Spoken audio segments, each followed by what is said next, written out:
Sa sumunod na eksena, dumating na ang ating bida sa harap ng matandang lolo ni Miaojo. Nakaupo ito sa mataas na luklukan, may kasamang dalawang bantay sa gilid, habang mahinahon na ipinahayag ni Miaojo na naroon na si Zuming Lang upang makipagkita sa kanyang lolo. Pagpasok ng ating bida, agad napansin siya ng matandang lolo ni Ze Miaojo at tila ito ay nagulat. Bigla itong tumayo at napasigaw, iniisip kung paano siya nakakita ng multo gayong kakagising lang niya mula sa pagtulog, maging ang mga kasama niya ay napaatras din sa gulat. Napuno naman ng pawis ang pagmumukha ng matandang lalaki at napasigaw, tinatawag niya ang ating bida bilang Xiao Lang, at sinabi din ito huwag muna nga raw siyang bisitahin dahil gusto pa niyang mabuhay ng matagal. Agad namang nilinaw ng ating bida na buhay pa nga raw siya at huwag itong mag-alala. Ipinaliwanag niyang napadpad lang siya sa Lishuan. Nagtatakang hinawakan ng matandang lalaki ang mukha ng ating bida upang tiyakin kung totoo nga raw ang kanyang nakikita. Pagkatapos makumpirma ito, sinabi niya na bagaman wala itong anumang pundasyon sa cultivation, taglay pa rin ito ang aura ng isang Dragon Master. Ipinaliwanag naman ng ating bida na may mga nangyari at isa na siyang Dragon Master ngayon. Dagdag pa niya, bumalik siya upang ipagtanggol ang Lishuan laban sa mga puwersang maaaring magkaisa at umatake mula sa iba't ibang panig. Hiniling niya sa kanyang lolo na magpadala ng malalakas na mandirigma sa Ancestral Dragon City State upang makatulong sa kanilang depensa.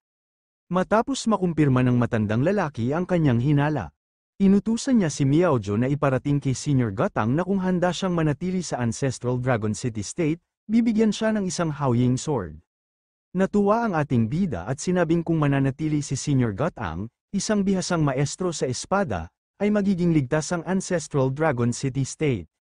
Ngunit sinabi ni Miaojo na ang huling Haoying Sword ay nawala sa Abandoned Sword Forest, at dahil sa mga kakaibang pangyayari nitong mga nakaraang araw, wala nang naglalakas loob na lumapit sa lugar. Sinabi ng kanyang lolo na walang dapat ipag-alala dahil kayang ipagawa ni Zuming Lang sa Zuklan ang isang bagong espada. Masayang sumang-ayon ng ating bida at nag-alok na siya mismo ang magbibigay ng bago kapag nakabalik na siya sa Ancestral Dragon City State. Naalala na ni Miaojo na magaling pala sa paggawa ng sandata ang kanilang angkan. Inutusan ng matandang lalaki na ihanda ang silid para sa mga kaibigan ni Xiao Lang dahil nais niyang makausap si Zuming Lang nang sila lang. Sumang-ayon naman si Miaojo at agad silang umalis kasama ang grupo upang sundin ang utos. Pagkaalis nila, biniro ng matandang lalaki si Zuming Lang na magaling itong mag-uwi ng dalawang magagandang babae, lalo na nga raw sinanling siya, at sinabing kasing ganda ng sa kanya ang panlasa nito. Natatarantang ipinaliwanag naman ni Zuming Lang na isa ay kasambahay niya at ang isa ay kapatid ng kanyang asawa, ngunit agad pa rin itong tinukso ng matanda na parang isang kalaguyo sinanling siya. Naiinis naman na pinatigil ng ating bida ang biro ng kanyang master. Sumang-ayon naman ang matanda at sinabing hindi na siya makikialam sa mga usapin ng mga kabataan, pagkatapos ay ipinayo niya na bilang isang Dragon Master, mas mabuting humanap si Zuming Lang ng isang malakas na demigod na magiging tagapagtanggol, dahil medyo delikado kung dalawang Dragon Master ang maglalakbay ng magkasama. Sinabi ng ating bida sa kanyang master na isang demigod ang tinutukoy niya. Ngunit iginiit ng matanda na mali iyon dahil base sa paraan ng kanyang paghinga, tiyak na isa siyang Dragon Master. Dagdag pa niya, kakaiba ang antas nito dahil pabago-bago itong lumalagpas at bumababa sa monarch level. Muling tumutol si Zuming Lang at sinabing nakita na niya mismo ang paggamit nito ng kapangyarihan ng isang demigod kaya imposibleng maging Dragon Master ito. Sagot naman ng matanda, kung ganoon ay hindi yun ang parehong tao, dahil ang babaeng kasama ni Zuming Lang ay tiyak na isang Dragon Master. Naisip ng ating bida na maliban na lang kung taglay ni Nanling siya ang kapangyarihan ng parehong demigod at Dragon Master, ngunit agad niya itong itinanggi bilang imposibleng mangyari. Sinabi naman ng matandang lalaki na maaari na lamang niyang alamin yun sa ibang pagkakataon. Sinaad din niya na may nabalitaan siyang multo sa Abandoned Sword Forest, ngunit nang puntahan niya ito ay agad daw itong nagtatago. Dahil pamilyar ang ating bida sa lugar na yun, hiniling niya na siya mismo ang sumilip at mag-imbestiga nito. Pumayag naman si Zuming Lang at pinayuhang magpahinga muna siya. Pagkatapos ay tinawag ng matandang lalaki ang isa sa kanyang mga alagad, na agad namang lumapit at nagtanong kung anong araw ang kailangan ng kanyang master. Sinabi ng matandang lalaki na pumunta sa libingan at tanggalin ang espiritual na palatandaan na may pangalang Zuming Lang, dagdag pa niya, hindi na rin kailangang sindihan ng kandila buwan-buwan para makatipid ng langis ng lingga, habang naririnig naman ito ng ating bida.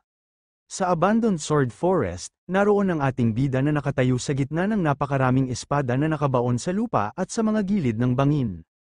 Naalala ng ating bida ang naging pagsasanay sa kanya noon ni Aunt Xuan sa lugar na ito, kung saan inutusan siyang bunutin ang espada mula sa lupa at iwas-iwas ito paitaas, gamit ang hangin bilang panghasa upang alisin ang dumi sa lahat ng espada sa Abandoned Sword Forest bago siya payagan na umalis.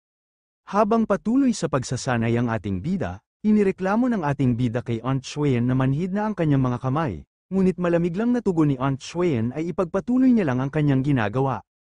Pagkatapos nito, nagreklamo ulit ang ating bida kay Aunt Xuan na dumudugo na ang kanyang mga kamay, ngunit malamig din ang tugon ni Aunt Xuan, ipagpatuloy pa rin ito ang kanyang pagsasanay at huwag nga raw itong titigil. Masayang sinabi ng ating bida na lahat ng espada sa lugar na ito ay minsang sumama sa kanya at naligo na sa sarili niyang dugo noon, bago niya dagdagan ng mga salitang matagal na nga mula nang huli silang magkita. Ngunit sa hindi inaasahang pangyayari, napalingon ng ating bida nang biglang magliyab at gumalaw ang mga espada, tila nagkaroon ng sariling buhay ang mga ito. Kasabay nito, bumagsak mula sa langit ang napakaraming espada, bawat isa ay may apoy na nakabalot. Mabilis at sabay-sabay itong sumugod patungo sa ating bida na nakatayo ng matatag, handang salubungin ang mga lahat ng mga ito. Kasabay nito, ipinikit ng ating bida ang kanyang mga mata upang maiwasan ito gamit ang kanyang pandama. Mabilis na sumugod ang mga nagliliyab na espada, kumalat ito sa ating bida mula sa lahat ng kanyang direksyon. Kasabay nito, kumidlat at yumanig ang paligid, sumabog ang lupa sa lakas ng tama ng ginawa ng mga espada. Nang mawala na ang usok, nakatayo pa rin ang bida, habang nagugulat ito sa kanyang nakikita. Kaya sa hindi inaasahang pagkakataon, biglang nagpakita ang isang makapangyarihang espada sa harap ng ating bida. Ngunit kasabay nito, naglabas ng nakakasilaw na aura ang espiritual na sandata, nagliliyab at tila nagbabadya ng isang kapangyarihang hindi basta-basta. Pagkatapos nito, biglang bumulusok ang nagliliyab na aura ng espada at mabilis na tumama sa ating bida. Nabigla si Zuming Lang at napasigaw sa sakit habang unti-unting sinasakop ng kapangyarihan ng espada ang kanyang katawan. Kasabay nun, bumulusok ang nagliliyab na espada, nag-iiwan ng bakas ng apoy sa ere habang tuwid itong papunta sa noo ng ating bida. Sa sobrang bilis ng paglapit ng nagliliyab na espada, hindi na nagawang makaiwas ng ating bida. Bigla itong sumulpot sa harapan niya at tumama direkta sa kanyang noo, dahil dito, nasugatan ng ating bida sa kanyang noo. Sa mismong sandaling yon, sumiklab ang kakaibang liwanag at nabuo ang isang mahiwagang kasunduan, itinakda siya bilang master at ang espiritu ng sandata bilang kanyang alagad. Habang nangyayari ito, nagulat ang ating bida dahil ito nga raw ay isang Sword Aura Dragon. Pagkatapos ng prosesong ito, napagtanto ng bida na ang tinutukoy ng kanyang master na multo sa Abandoned Sword Forest ay isa palang espada na binuo mula sa lahat ng natitirang Sword Aura sa lugar. Nang tuluyang mabuo ang espada, hindi niya inakalang muling mahahawakan niya ang ganitong uri ng sandata, lalo na't may pambihirang kapangyarihan nito. Nasubukan ng bida ang kapangyarihan ng bagong espada at napagtanto niyang kaya nitong maglabas ng napakalakas na Sword Aura gamit pa lamang ang kanyang kanang kamay.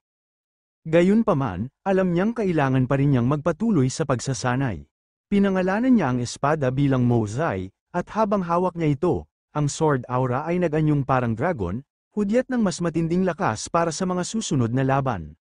Malilipat na ang eksena sa loob ng arena ng Sword Mountain Sect, hinarap ni Miaoju si Nanling siya at hinamon ito sa isang laban. Layunin ni Miaoju na subukin kung karapat-dapat ba si Nanling siya na maging kasama ni Zuming Lang. Ngunit malamig ang naging tugon ni Nanling siya, na tinanong kung ano bang kinalaman nito sa kanya.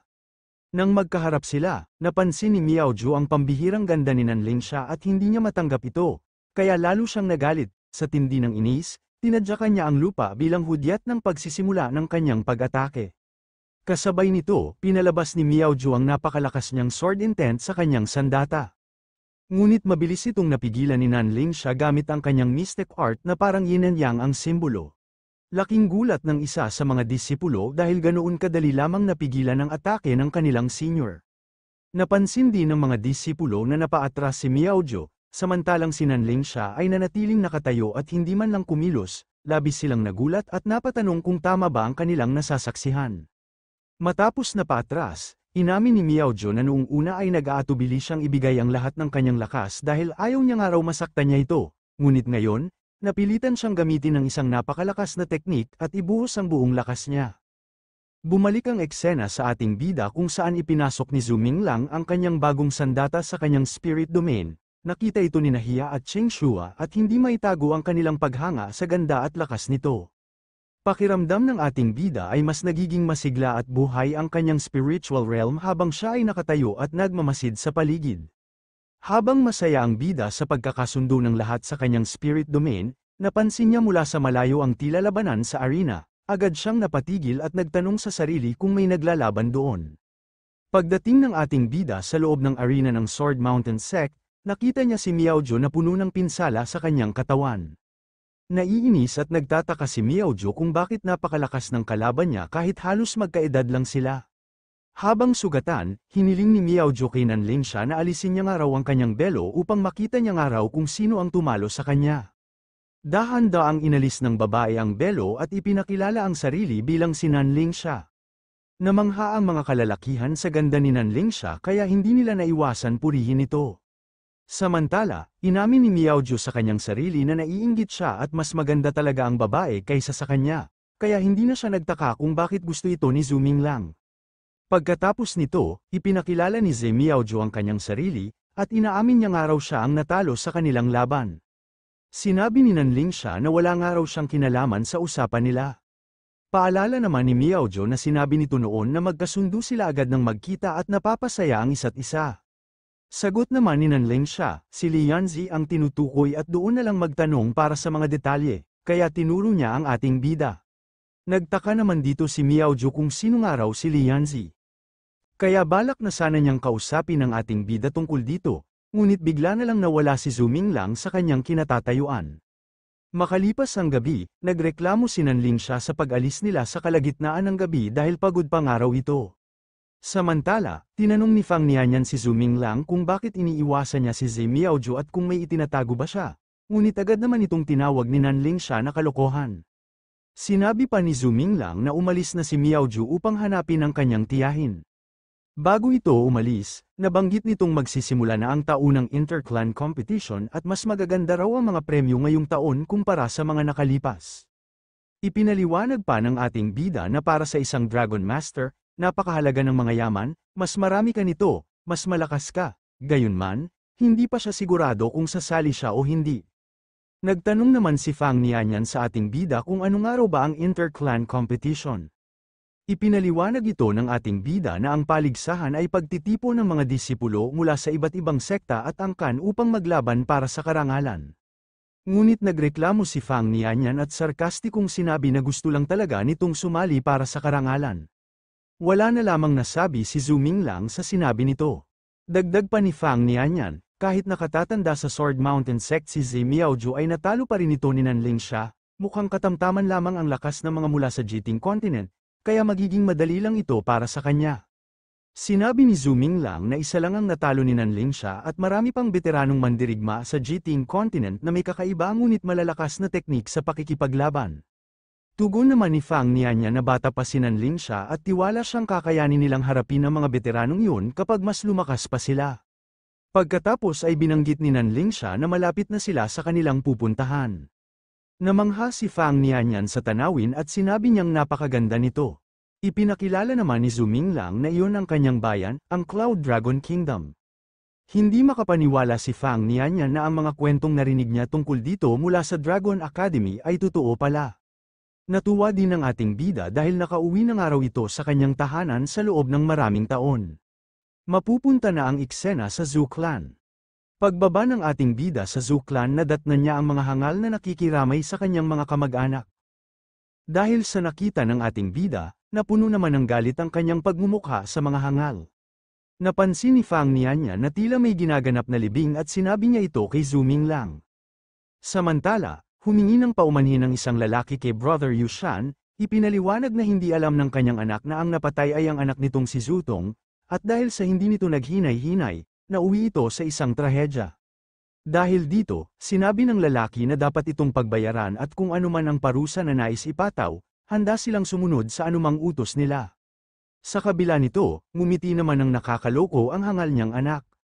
Ngunit sa hindi inaasaang pangyayari, dahil sa kanilang pagsisinungaling, hindi nagdalawang isip ang ating bida at agad sinipa ang hangal ng buong lakas, dahilan para tumilapon ito at bumagsak ito sa sahig.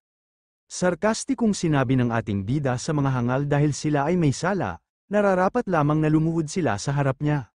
Galit na sumigaw ang lalaki kung sino ang nang-ahas na magpasimula ng gulo, kasabay ng pagpapakita niya ng isang mabagsik at nakakatakot na halimaw na may matutulis na sungay. Kasabay nito, matatag na binigkas ng ating bida ang kanyang Sword Aura Dragon mula sa kanyang Spirit Domain. Dahil dito, kaagad siyang naghandang umatake upang sabayan ang pangit na halimaw. Kasabay nito, isang mabilis na paghampas ng espada ang pinakawalan ng ating bida, kasabay ng pagbugso ng naglalagablab na Sword Aura Dragon na handang lamunin ang kalaban sa tindi ng kapangyarihan nito. Sa tindi ng tama, nabasag ang sungay ng dragon at tumilapo ng may kasamang dugo, dahilan para mapamulagat at magulat ang lahat ng nakasaksi. Pagkatapos nito, bigla na lamang bumalik sa Spirit Domain ang pangit na dragon dahil ayaw pangaraw nitong mamatay. Dahil dito, nagulat ang hangal at agad na sumigaw ng tanong kung sino nga raw ang kanyang kaharap. Ngunit mariing isinagot ng ating bida ang kanyang pangalan na si Zhu Minglang. Sinabi ng mga tao na si Zhu Minglang ay anak ni Zhu Changguan, ang mandirigmang nawalan ng lahat ng kanyang cultivation foundation matapos magalit ang mga Diyos sa kanya. Noon ay naging isang karaniwang tao lamang siya at nagpagala-gala upang mabuhay, at inakala nilang patay na ito.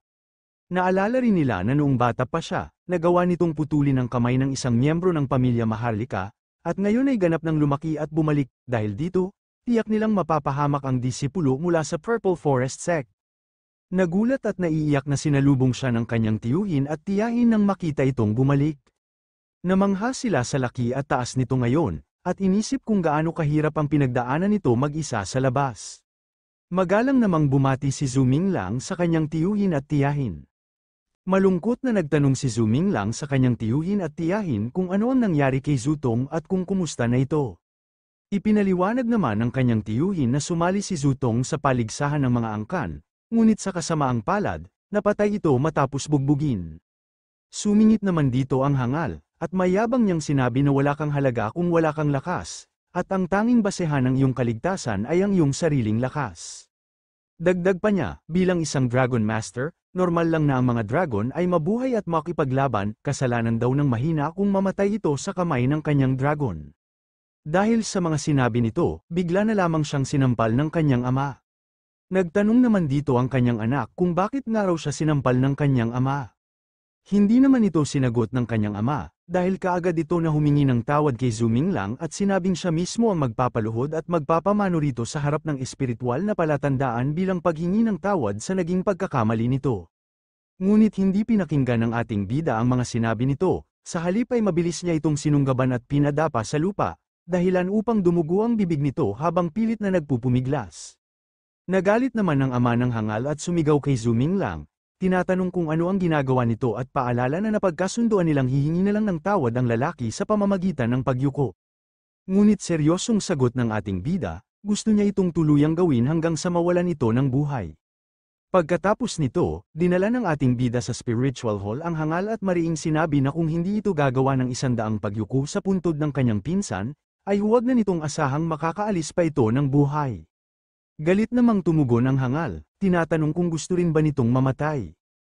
Pinatigil ni Zhu Minglang ang pagsasalita ng hangal at mariing tinapakan ang ulo nito, dahilan upang ito'y tuluyang lumuhad sa harap niya. Habang duguan at nakaluhod ang lalaki, galit na sumisigaw ito sa kanyang isip kay Zhu Minglang, banta na gagawin niyang impyerno ang buhay nito kapag nagkaroon siya ng pagkakataon. Pagkatapos nito, sa harap ng isang lapida, nangako ang ating bida kay Zhu Tong na sasali rin siya sa nalalapit na paligsahan at pahihingiin ng tawad sa kanya ang taong pumatay dito. Ngunit galit na nagsalita ang isang hangal, sinasabing hindi naman kaano-ano ni Zhu Minglang ang namatay at aksidente lang ang nangyari, kaya itinuring niyang malaking kawalang galang ang sinabi nito sa harap nila at ng kanilang sekta. Sinabi ni Zhu Minglang sa hangal na matandang lalaki na tanging anak lang ng kanyang tiya at tiyo ang napatay, samantalang 3 naman ang anak ng lalaki kaya patas lang kung isa ang kapalit. Sinabi naman ng hangal na matandang lalaki na aksidente nga raw ang nangyari sa kanyang pinsan kaya wag nga raw masamain ng ating bida ang ginawa ng kanyang anak. Ngunit malamig na sinabi ng ating bida na sa araw ng kanilang laban sa kompetisyon, magiging aksidente din ang kanyang gagawin sa kanyang mga anak. Kasabay nito, piniga ni Zuming Lang ang balikat ng hangal at sarkastiko niyang sinabi na kung lalabas sa paligsahan o biglang maglalaho ang anak nito, mas mabuti nang maghanda na siya ng kabaong para sa iba pa niyang mga anak. Dahil sa mga sinabi ng ating bida, biglang sumakit ang dibdib ng hangal na para bang aatakihin na ito sa puso. Agad naman siyang tinawag ng ating bida at biniro pa na huwag muna siyang himatayin, at magtiis na lang dahil malapit nang matapos ang kanyang anak sa 100 pagyuko.